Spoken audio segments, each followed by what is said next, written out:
Oke, di part yang terakhir ini, kita akan flashback ke momen di mana Brooklyn dan Soyona tiba di negara Senegal, yang mana mereka berdua langsung pergi menuju ke peternakan, tepat sebelum para camper yang lain sampai di sana. Nah, begitu sampai, mereka berdua kemudian disambut oleh kapten kapal kargo yang bernama Leng. Soyona sempat menanyakan, kenapa semua kru yang ada di sini nggak bisa dihubungi. Terlebih lagi, beberapa dinosaurus miliknya juga terlihat berkeliaran. Di sini, sang kapten lalu mengatakan, kalau dinosaurus yang sebelumnya dibawa olehnya itu, sebagian terlepas akibat badai yang menerjang mereka. Namun beberapa dinosaurus dan telur berhasil diselamatkan dan diberikan kepada penanggung jawab yang ada di sini, yang bernama Dr. Sar. Dari sana, mereka semua lalu masuk ke dalam fasilitas, yang kemudian disusul dengan kemunculan para camper. Nah, setelah masuk, mereka lalu bertemu dengan sosok yang bernama Dr. Sar, yang ternyata si Dr. Sar ini adalah yang membuat atau menciptakan dinosaurus di tempat ini dengan menggunakan metode cloning genetik, yaitu mengkloning DNA dari dinosaurus yang sudah ada, yang kemudian diubah sehingga menciptakan dinosaurus yang baru.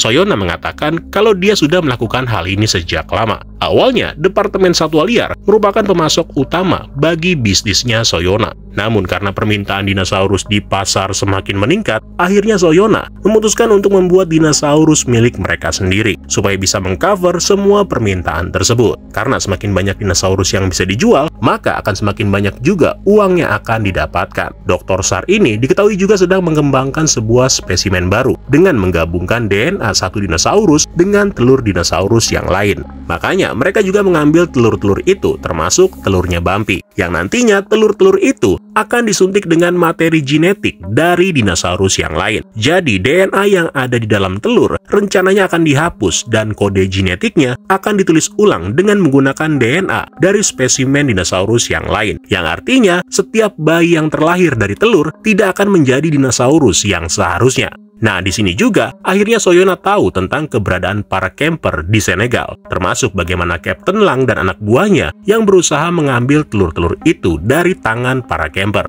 Telur itu memang pada akhirnya berhasil diambil dan dibawa ke tempat ini. Tapi yang membuat Soyona menjadi marah adalah bukan hanya telur-telur itu yang hampir aja hilang, tapi dia juga kesal karena mereka telah kehilangan Majungasaurus sebagai salah satu makhluk yang paling berharga. You lost valuable Majungasauruses.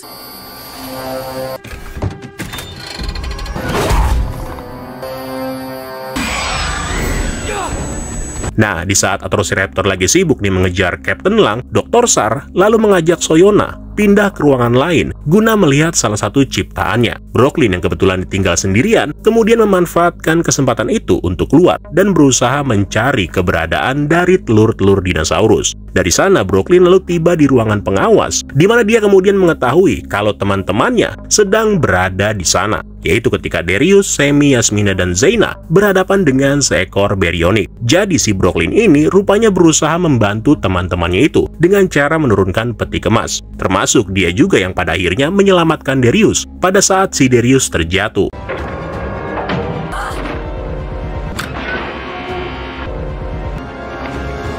Nah, di momen ini, Soyona dan Dr. Sar kemudian tiba di ruangan yang sama, tepat di mana para camper berada, termasuk juga Brooklyn yang ikutan datang, yang mana hal tersebut tentunya membuat para camper menjadi kaget. Captain, what? That's impossible.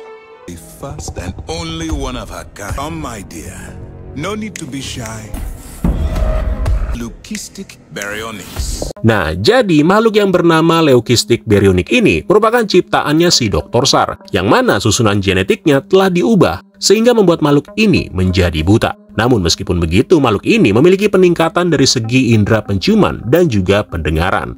Soyona yang mengetahui hal tersebut merasa senang, karena dengan begitu dia bisa memiliki kesempatan untuk menjual makhluk-makhluk seperti Baryonyx ke pihak militer. Tapi rupanya, apa yang dimau oleh Soyona nggak sejalan dengan kehendak dari Dr. Sar sendiri, di mana si Dr. Sar nggak mau memproduksinya secara massal. Perdebatan kemudian terjadi di antara mereka berdua, yang akibat dari kejadian tersebut malah membuat Dr. Sar terjatuh dan dimangsa oleh ciptaannya sendiri.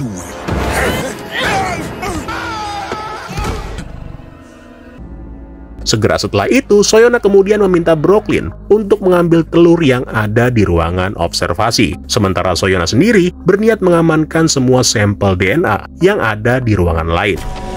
Nah, dari sanalah Brooklyn lalu bertemu dengan Ben seperti di kejadian sebelumnya, di mana dia kemudian pergi meninggalkan si Ben sambil membawa telur-telur itu.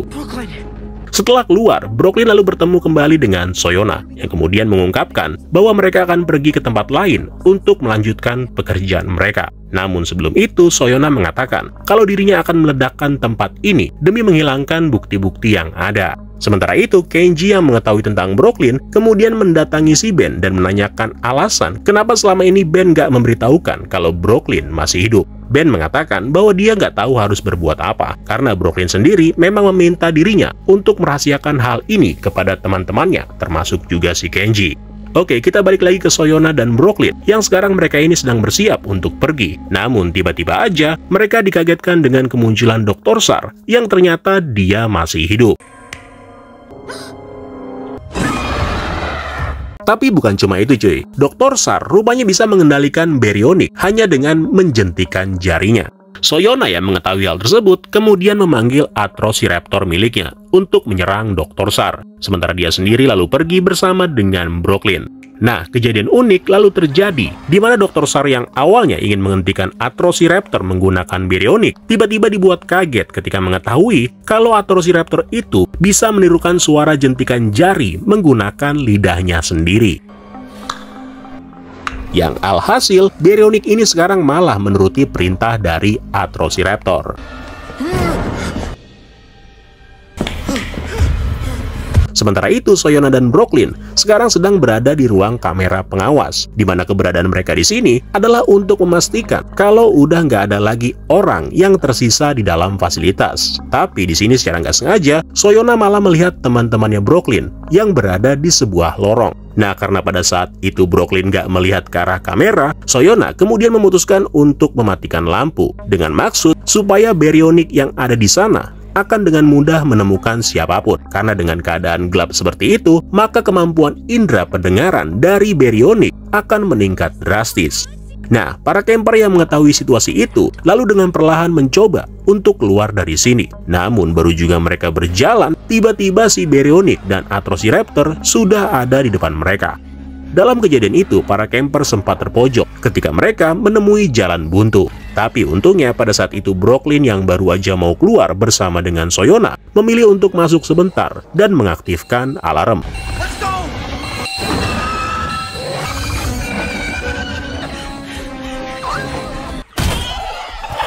Mereka pada akhirnya memang berhasil melarikan diri. Tapi sial, Kenji dan Ben ternyata masih berada di dalam fasilitas. Karena begitu Soyona dan Brooklyn pergi meninggalkan peternakan, Soyona dengan cepat mengaktifkan peledak sehingga membuat fasilitas itu menjadi hancur seketika.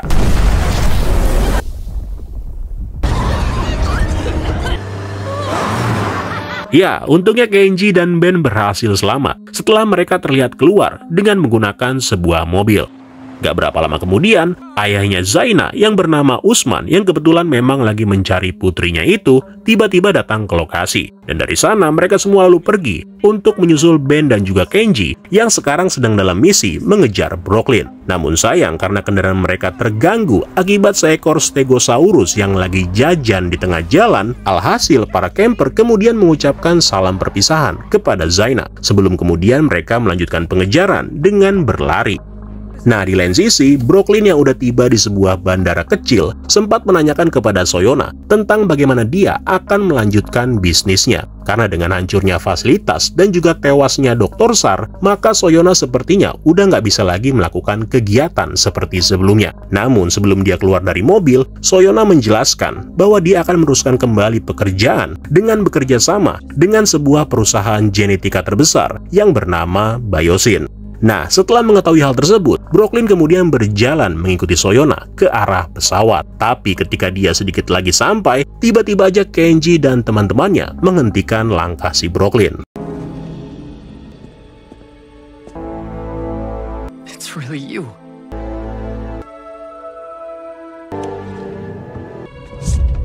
Brooklyn rupanya memilih untuk tidak kembali bersama dengan teman-temannya, di mana dia dengan terpaksa memutuskan untuk ikut bersama dengan Soyona, sambil menyerahkan telur Bampi kepada Kenji. Apa yang telah dilakukan oleh Brooklyn ini sebenarnya bertolak belakang dengan perasaannya. Karena dengan situasinya saat ini, lebih mudah baginya untuk menjaga keselamatan teman-temannya terlebih dahulu. Yang di saat yang bersamaan, apa yang sudah dilakukan Brooklyn tentunya bakal menambah rasa kepercayaan dari Soyona.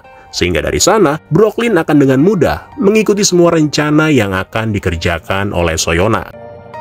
Dan itulah tadi akhir kisah dari season yang kedua ini. Ya, meskipun ceritanya secara garis besar sama-sama aja, tapi untuk season yang kedua ini, menurut gua eksekusi per adegannya itu tampak lebih seru jika dibandingkan dengan season yang pertama. Terus juga dengan kehadiran Brooklyn yang menambah keseruan di ceritanya. Belum lagi dengan kehadiran karakter baru, yaitu Zaina dan juga Dr. Sar, di mana mereka semua itu bukan cuma sekedar numpang lewat, tapi benar-benar ikut mempengaruhi jalannya cerita. Pokoknya keren lah cuy. Kalau gitu sekian dulu untuk hari ini. Terima kasih buat yang udah nonton, dan sampai ketemu lagi di kesempatan selanjutnya. Keren lo semua. Ciao.